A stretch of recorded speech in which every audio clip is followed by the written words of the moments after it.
Welcome back, Crest members. This is Bill Giannone. I welcome you to part 2 of our 10-part series on Commercial Invoicing Explained. In the last session, we talked about the 4 different ABCDs of invoicing: agreed upon scope, basis, communication, and documentation. Well, over the next 4 sessions, we're going to break down and give you a little more detail on each one of these very, very important categories. So today, we're going to dedicate ourselves entirely to talking about the agreed upon scope. What exactly does agreed upon scope entail, and how do we get to an agreed upon scope on a commercial project? Well, as we know, on most of our residential projects, we usually dictate the scope. We get to the loss, the client's called us up, or one of our lead sources has referred the client. And when we get there, the client is pretty much shaken and they're suffering from the damages that they've incurred in their home, whether it's a fire, flood, some mold. In any case, they're upset. They may have Googled some information just to see what they can do on their own, but pretty much if they've called us or they've called one of our lead sources, we're pretty sure that they can't handle it on their own, so they're fearful about the next steps. So we go there, and part of our job is to make sure that they're nice and calm and keeping themselves under control while we set expectations and we try to manage them and get them to a point where they can trust us and be confident in our abilities to handle this. In most cases, when we do this, it's on an emergency basis, so the adjusters really aren't even involved in the process until a couple of days later. So we might be well into the drying phase of a water loss before the adjuster actually makes his way out there, if they make it out at all. So let's make sure we understand those parts of the process. And we also acknowledge that most of the time in a residential loss, the scope is fairly simple and forthright.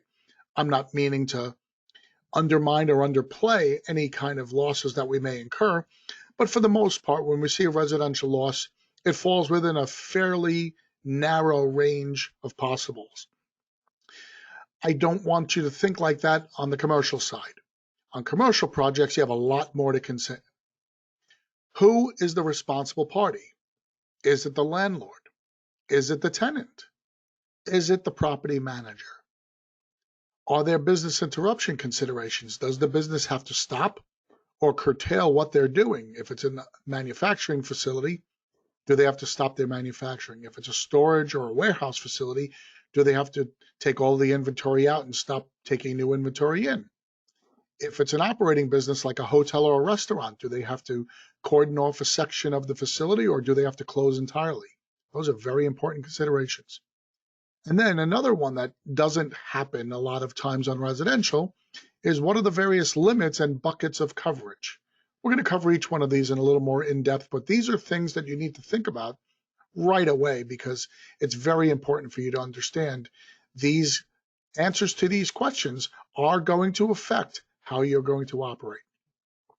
First, let's talk about who's the responsible party. Is it the landlord? Is it the tenant? Or is it the property manager? In most residences, the occupant is the owner, and in rare cases, we have some tenants in the home, but we usually find out quickly enough to get our paperwork signed by the actual owner of the property because that's whose policy should be in effect. On commercial losses, we have a different mindset here. In commercial losses, this discovery can take a longer time frame because depending on the lease itself, many times the owner of the building is responsible for any water damage or kind of fire damage. Other times, the tenant is entirely liable for any damages. Sometimes it could be a mix. Sometimes the landlord might be responsible if it's the case of a sprinkler head busting, but the tenant might be responsible for all the build outs. So you see what we're doing here? We're kind of confusing the issue a little bit. If you just jump in and you start doing work and you don't have all of your paperwork in order and you don't have all your answers, it's going to be very difficult to get paid. Maybe the management company carries a policy. Many times as part of the services that management companies provide to their tenants, they will carry an umbrella policy for all of their clients or for all of their facilities. So this is very important to understand. This happens quite a bit in the case of strip malls with some of your smaller national franchise stores. We've run across it many times with some of my clients, and it's very, very important to find out whose policy it is. Because generally speaking, the person who owns the policy and is the responsible party is going to have a major say in what happens. Let's explain why that's important. Let's move on to the topic of business interruption. In commercial losses, many times an affected business may have to alter or suspend their business. If this is the case, the liability for this interruption could exceed the property damage by a large amount. Let's just say in a normal situation, we go into a store, let's call it a restaurant. We go into the restaurant and we see that there's a good amount of damage because of some water damage. So we want to remove the carpet. We want to start making flood cuts, and we want to start drying the property. So we just have to say, listen, we're going to need this building for 6 to 7 days to get this thing properly dried, cleaned, and get it ready to be restored. Well, now let's add on the time it's going to take to restore that building, to get the drywall put back, to get the flooring put back, to get everything painted and ready to go. We're talking several weeks.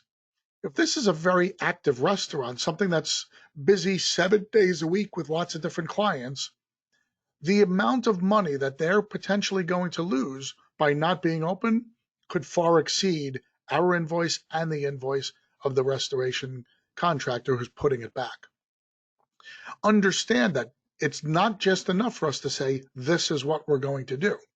We may have to look at different strategies and different techniques to try to get that building dry without doing it the way we want. Who's going to have a say in this? Well, obviously the business owner is going to have a say in this, but many times the insurance company is going to have a say in this. They may do a little quick calculation and say, well, to close this restaurant might cost me $300,000, but if we dry it in a different way where we bring in extra equipment and we don't do any cuts and we try to salvage as much as we can, and they're only closed for a couple of days and it might only now cost me $50,000 and your bill might have to go up, they're going to do a calculation and they're going to figure out where the best use of that money that's coming out of their pockets is going to go. That's an important distinction. Many, many times we make our decisions on the residential side without any real concern about these other costs to the carrier. Well, on commercial, the carriers have many, many additional costs that they have to worry about. There are some crazy stories that I tell in my classes about losses at universities where the university might lose some students because dorms or some major buildings have to be closed for a period of time. And when those students transfer, the university actually puts in a claim for a loss of revenue for that student. And if they were a freshman, they'll put a loss of revenue in for 4 years of tuition because they have no chance to get that student back. So just think about that. Those of us who have put our kids through school, or if you're even looking at it right now, an average education might be $40,000, $50,000. So for every student that has to leave because the university has to change their processes or their schedules, they could be facing upwards of a $200,000 insurance liability. You're talking about hundreds of students have to leave if a dorm is closed. What do you think the insurance company is going to tell you as a contractor? They're going to tell you do whatever it takes to get this open as quickly as possible. Sometimes that's a great thing for us to hear because they're basically giving us the rubber stamp to put additional equipment on there and to work 24/7 and charge after hours charges because they're doing a calculation that's saying they'd rather spend hundreds of thousands on restoration than spend tens of millions on business or loss of revenue interruption. So remember, there are lots of other considerations. Finally, I want you to understand that in policies that are written for commercial, there are these things that are called buckets of coverage. A residential plan has very, very similar language throughout, basically covers the facility and any kind of additional add-ons like garages or decks, things like that. But usually it's the facility itself.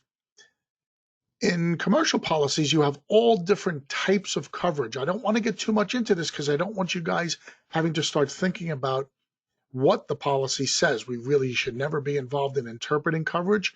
Just know enough to know that there are different coverages for debris removal. There are different coverages for business interruption. There are different coverages for things called additional expense For instance, if there's a building that's occupied, but for whatever reason, the loss made the fire systems not work properly, the building can still be occupied in most jurisdictions. However, they need to hire additional staff to stand on each floor and act as a fire watch to be able to alert everybody. That additional cost to put that staff up there is counted as what they call additional expense. There are lots of these buckets that exist. Each one of those buckets has a limit of coverage.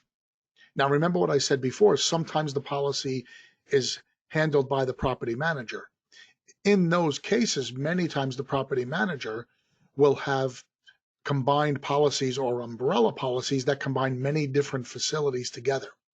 In those cases, these limits might be close to being exceeded and you don't even know it. That's not for you to worry about, but it's just for you to understand that there are lots of different parties involved here and have lots of financial interest in making sure.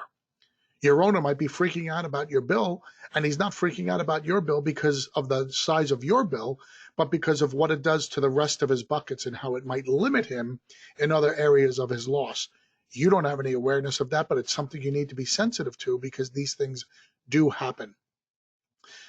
Like I said, another twist that can occur. We need to understand many times on very large commercial policies, there are more than one carrier responsible. There are what they call a marketplace where they'll have $100 million policy and maybe 4 companies will each decide to take different percentages of responsibility in that one policy. They call that the market and they call that sharing the policy. When that happens, you will not want to talk to 4 different insurers.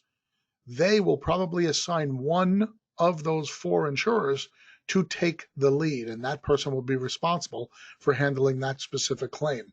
And whatever they decide, the other parties will go along with. So just understand that if you happen to think that the policy might be an AIG policy, but then you discover that Allstate has a piece of it and they're the ones talking to you, you need to find out if they are representing the market or are they representing all of the carriers. These conversations are very important.